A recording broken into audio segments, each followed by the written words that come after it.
इसके पहले वर्ब को लेकर के हमने कुछ बातें की थी आपसे, ठीक है, आपको याद होगा अगर तो वर्ब के बारे में मैंने आपको बताया था कि वर्ब जो है ये एक तरह की क्रिया है, किसी भी वाक्य में एक तरीके का कार्य होता है, ठीक है, जिससे जो वाक्य को पूरा करता है।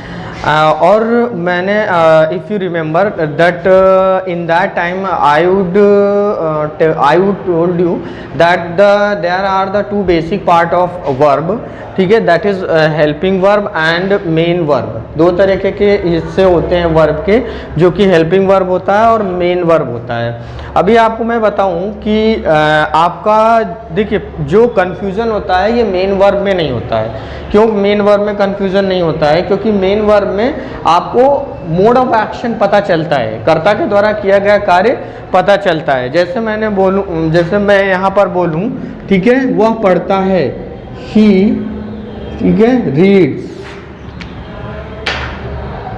He reads book. अब यहाँ पर देखिए आपका ही रीड्स बुक मतलब कर्ता के द्वारा यहाँ पर एक जो ये कार्य है, ठीक है, कर्ता के द्वारा ये यहाँ पर एक कार्य जो एक्शन वर्ड है ये आपको मिल रहा है।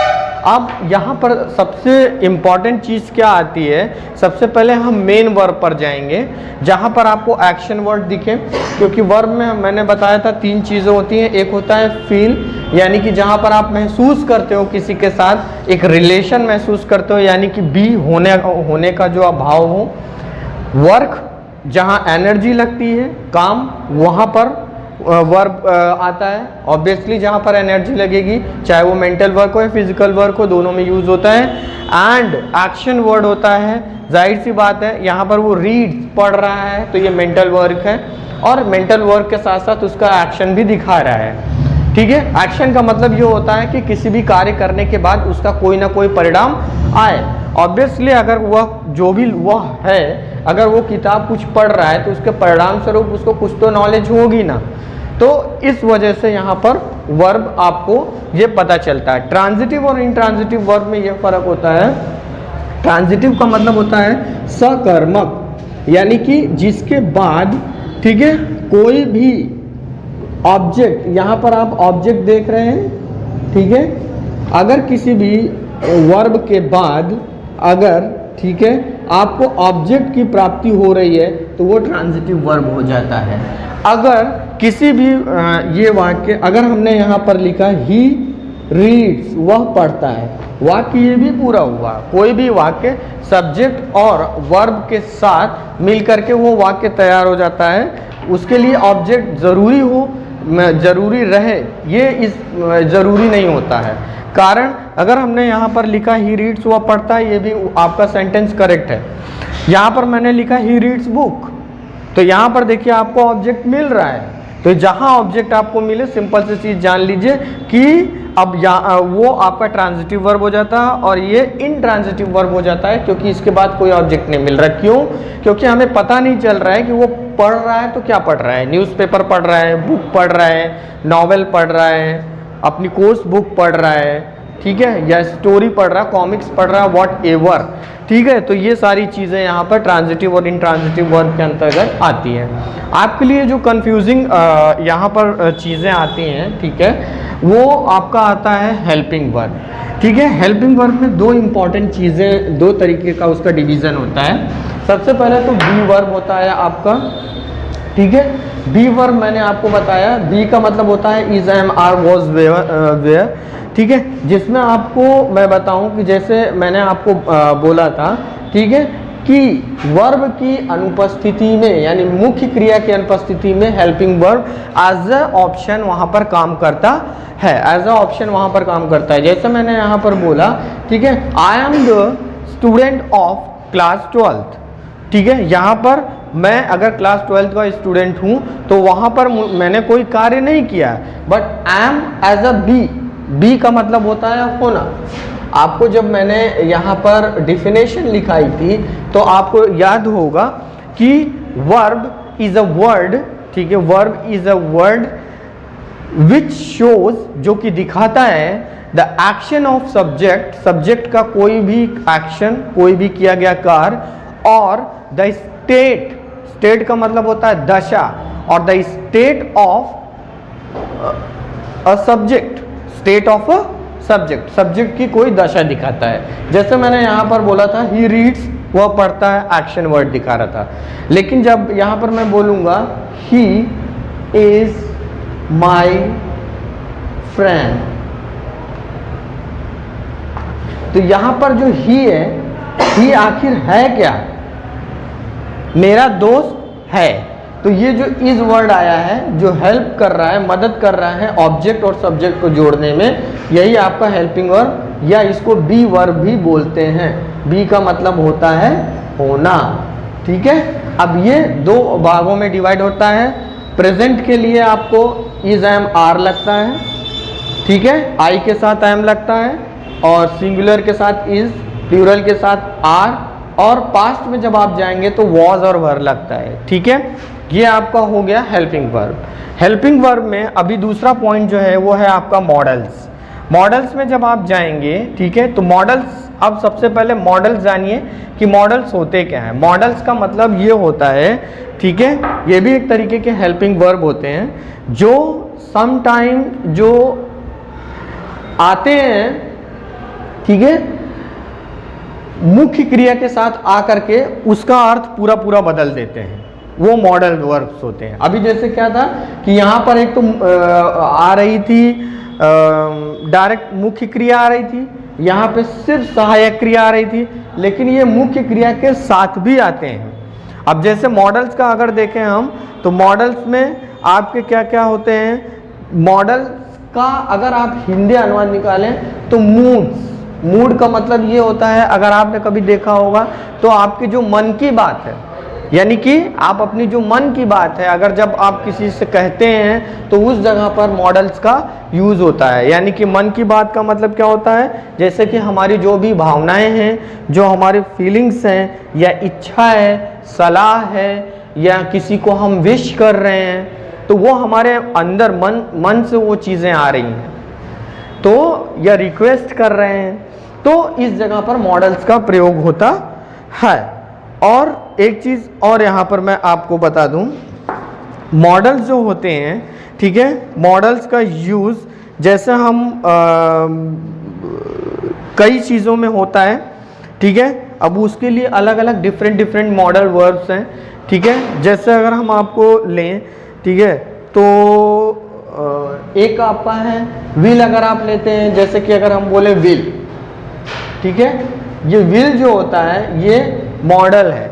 लेकिन क्या होता है, ध्यान दीजिएगा, जब ये मॉडल वर्ब मुख्य क्रिया के साथ आता है, जैसे हमने बोला ही गो टू स्कूल,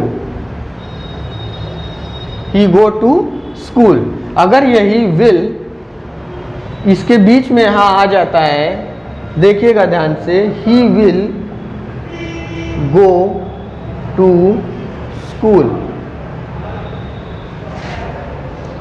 देखिए यहाँ पर ये टेंस पूरा इसने बदल दिया।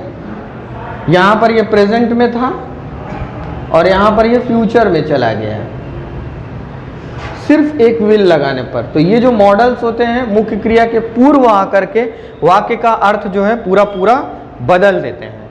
समटाइम्स क्या होता है कि इसका हम पास्ट, इसके पास्ट में भी जाते हैं। विल का जो पास्ट है ये है वुड, विल का पास्ट क्या है वुड, लेकिन भले ये पास्ट टेंस में, लेकिन इसका यूज जो होता है ये प्रेजेंट में होता है।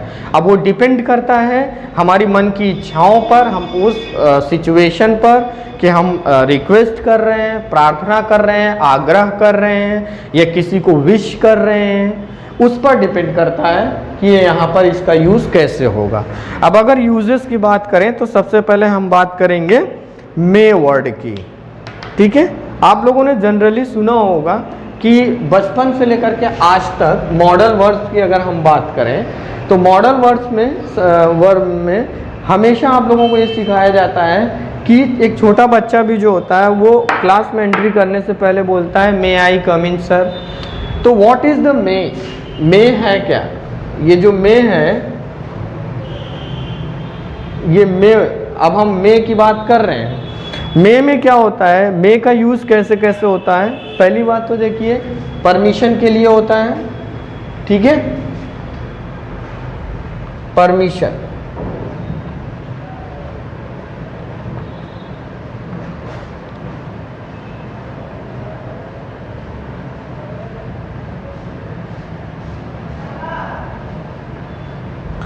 मे का यूज जो होता है ये परमिशन मांगने के लिए होता है फॉर्मल वे में। फॉर्मल वे का मतलब ये होता है कि नॉर्मली अगर आप किसी से परमिशन मांग रहे हैं तो मे का यूज करेंगे, जैसे फॉर्मल वे में। और हाँ, विद रिस्पेक्ट, याद रखिएगा, विद रिस्पेक्ट। ऑब्वियसली अगर कोई किसी बड़े से आप परमिशन मांग रहे हैं तभी तो मे का प्रयोग करेंगे। जैसे आप क्लास में एंट्री करते हैं, टीचर है, मे आई कम इन सर, सर आपने वहाँ पर सर को लगाया, तो यानी विद रिस्पेक्ट आप उससे परमिशन मांग रहे हैं, ठीक है। जैसे हम बोले, ठीक है,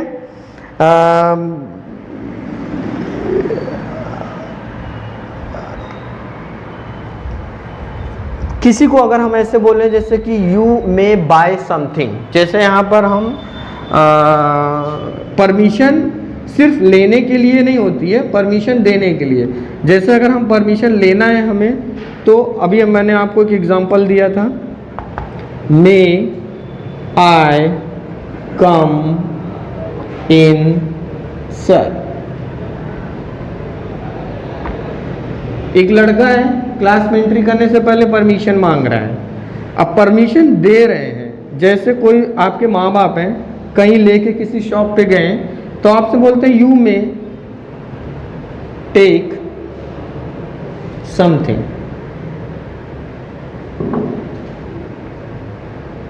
ऑल्सो, ठीक है, मतलब तुम भी कुछ ले लो।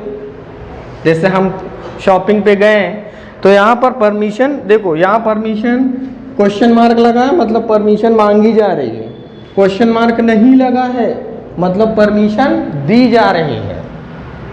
तो परमिशन, मे का प्रयोग जो होता है ये परमिशन देने और लेने में होता है, ठीक है। फॉर्मल वे में यूज होता है। फॉर्मल और इनफॉर्मल मतलब क्या होता है? फॉर्मल का मतलब ये होता है एक तरीका से, एक जैसे एक किसी चीज़ का एक कोई तरीका हो वो फॉर्मल हो जाता है। लेकिन इनफॉर्मल का मतलब जैसे कि जब भी आप किसी बड़े से बात करेंगे तो वो फॉर्मल वे में जाएगा। इनफॉर्मल का मतलब ये होता है कि कैजुअली, जैसे आप दोस्तों से बात करते हैं तो वो इनफॉर्मल वे में चला जाता है। तो फॉर्मल और इनफॉर्मल मतलब इस चीज़ को आप ये इसको लेकर के आप मतलब आपका कंसेप्ट इसको सही आप रखिएगा दिमाग में। दूसरा चीज़ जो है पॉसिबिलिटीज़। पॉसिबिलिटीज़ मतलब संभावनाओं के लिए भी मे का प्रयोग होता है। जैसे आप लोगों ने कभी सुना है क्या कि लोग बोलते हैं कि अगर मे की हम बात कर रहे हैं तो पॉसिबिलिटीज़ के लिए भी इसका प्रयोग होता है।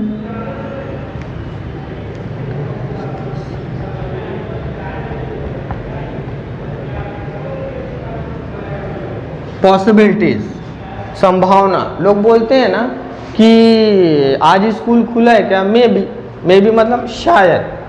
शायद कहाँ होता है? शायद शब्द का प्रयोग, शायद जो शब्द है इसका प्रयोग वहाँ पर होता है जहाँ पर हो भी सकता है और नहीं भी हो सकता है। तो संभावना होने पर भी, जैसे हम बोलें may be he is right, for example हम लेते हैं मे बी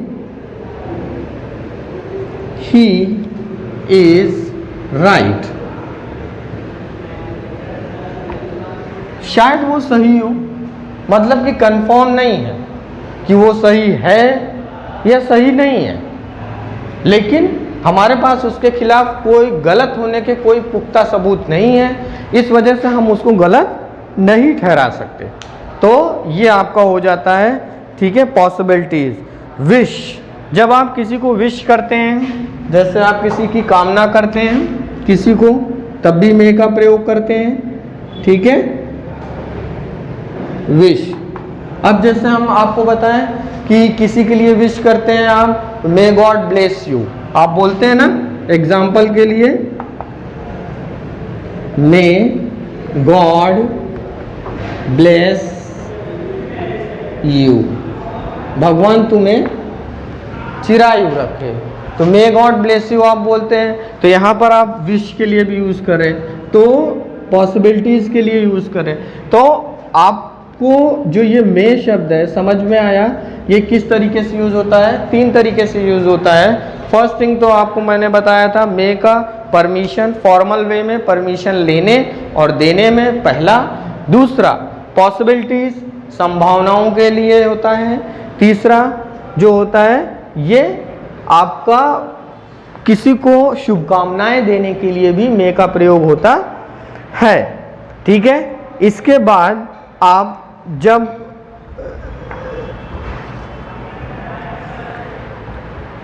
माइट इसका सेकेंड फॉर्म है। माइट का प्रयोग नॉर्मली यूज होता नहीं है। ठीक है, तो जो भी यूजेस होंगे माइट के वो एज पास्ट टेंस में यूज होगा। तो बस इसी के पास्ट में आप जब चले जाएंगे तो माइट का यूज होगा। इसके बाद हम आते हैं कैन पर। ठीक है, दूसरा हमारा जो पॉइंट है वो है कैन। ये मॉडल्स आप पढ़ रहे हैं। ठीक है, तो दूसरा पॉइंट है मॉडल्स में मे आपका कंप्लीट हुआ पहला। दूसरा है कैन। कैन का मतलब भी होता है जो कि क्षमता को दिखाए, यानी वो चीज वो कर सकता है। कैन का मतलब क्या होता है? 2 तरीके से कैन का यूज होता है। एक तो कैपेसिटी दिखाने के लिए,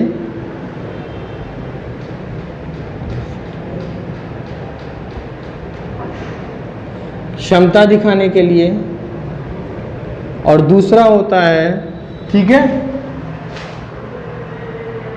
परमिशन के लिए।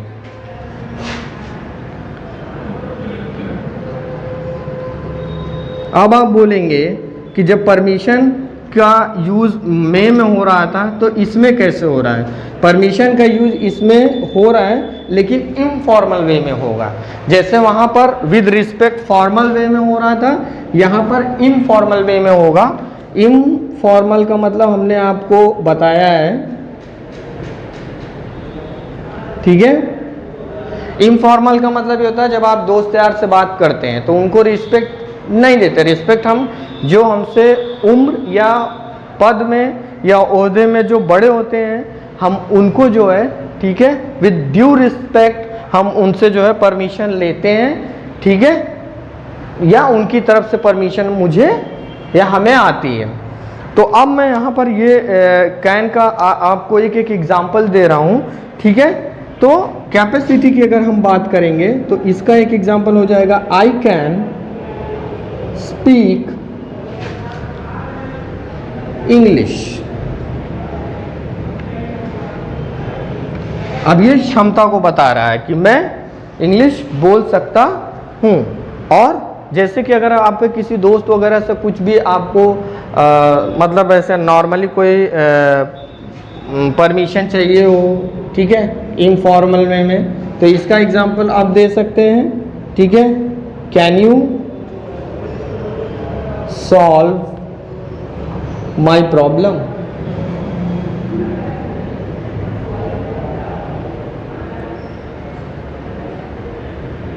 क्या तुम मेरी प्रॉब्लम सॉल्व कर सकते हो? मतलब वो अपने दोस्त से बोल रहा है। तो इस तरीके से, ठीक है, यहाँ पर इसका प्रयोग होता है। अब देखिए यहाँ पर 2 चीज़ें जो सबसे ज़्यादा इम्पॉर्टेंट थी, एक तो आपका ये हो गया कैपेसिटी, दूसरा आपका हो गया परमिशन। तो मैं आपने समझा, कैन समझा, माइट का मैंने बताया यूज़ नहीं होता है, जस्ट उसके पास्ट में चला जाता है। अब इसी का दूसरा जो है ये कैन जो कि प्रेजेंट में यूज़ हो रहा है, अब यही कैन जब पास्ट में जाएगा तो क्या बन के जाएगा? कुड। ठीक है, कुड बन करके जाएगा। अब कुड का प्रयोग जो है, ठीक है, वो कैसे होता है? देखिए याद रखिएगा, कोई भी चीज़ अगर पास्ट में जा रही है तो इसका मतलब ये नहीं होता है कि उसका जो है बीते समय में हम उसकी बातें करने लगे। कभी कभी क्या होता है कि ये चीज़ पास्ट में तो रहती है लेकिन बात हम करते हैं प्रेजेंट में। जैसे हमने बोला कुड जो है ये पोलाइट इसका यूज कैसे होता है? पहला, ठीक है, पोलाइट रिक्वेस्ट। अब पोलाइट का मतलब क्या होता है? पोलाइट रिक्वेस्ट का मतलब ये होता है कि बहुत ही दिल से आप किसी से आग्रह करें, ठीक है, तो ये पोलाइट रिक्वेस्ट हो जाता है फॉर्मल वे में। फॉर्मल वे में आप कर रहे हैं, लेकिन ये याद रखिएगा प्रेजेंट में जाएगा। अब देखिए, कुड है पास्ट का, लेकिन ये आप रिक्वेस्ट जो कर रहे हैं ये प्रेजेंट में जाएगा, यानी कि प्रेजेंट में ही आप जब रिक्वेस्ट करेंगे विद ड्यू रिस्पेक्ट, डीपली जब आप रिक्वेस्टफुली जब आप उसको करेंगे तो वही पास्ट जो है प्रेजेंट में यूज हो जाएगा। जैसे हम इसका एक एग्जांपल लें, ठीक है, जैसे बोलें कुड यू प्लीज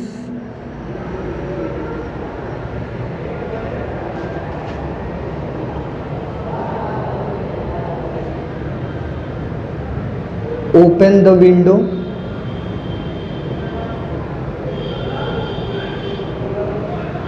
अब जैसे मैंने बोला क्या, अब यहाँ पर ये हम ये नहीं बोलेंगे कि कैन का कूड़ा आया है तो क्या तुम खिड़की खोल सकते थे, कुछ इसका लॉजिक नहीं है। यहाँ पर होगा क्या तुम जो है बहुत रिस्पेक्टफुली वो आपसे जो है वो रिक्वेस्ट कर रहा है सामने वाला बंदा कि क्या तुम प्लीज भी देखिए लगा है, यानी प्लीज जो है ये और भी सेंटेंस के वजन को बढ़ा दे रहा है कि क्या तुम खिड़की जो है खोलोगे।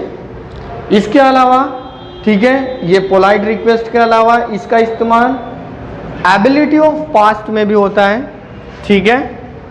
दूसरा आपका ये हो गया एबिलिटी। एबिलिटी का मतलब क्या होता है?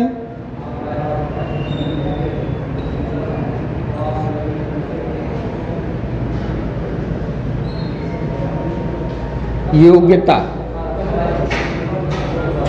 अब योग्यता किसकी योग्यता? पास्ट की योग्यता। बीते समय में आप कोई काम करने की योग्य थे या करते थे, तो उसके बारे में जब भी आप बात करेंगे तब यहाँ पर कुड का प्रयोग होगा। जैसे मैं एक चीज़ यहाँ पर लिखूँ, ठीक है, I could run a mile, ठीक है। एग्जाम्पल में मैं यहाँ लिख सकता हूँ I could run a mile in a minute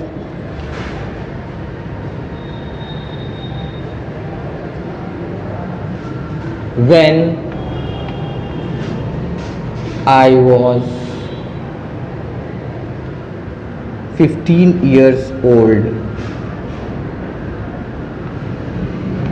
ठीक है, देखिए ध्यान से, I could run a mile, एक मील में दौड़ लेता था, इन अ मिनट यानी एक मिनट में, व्हेन यानी जब आई वॉज 15 ईयर्स ओल्ड, जब मैं 15 साल का था तब मैं दौड़ लेता था। अब भाई अब बड़ा हो गया, वजन बढ़ गया तो मैं नहीं दौड़ सकता ना, तो वही चीज़ है एबिलिटी ऑफ पास्ट, पास्ट की एबिलिटी दिखा रहा है ये। इसके अलावा मैं आपको बताऊं, ठीक है,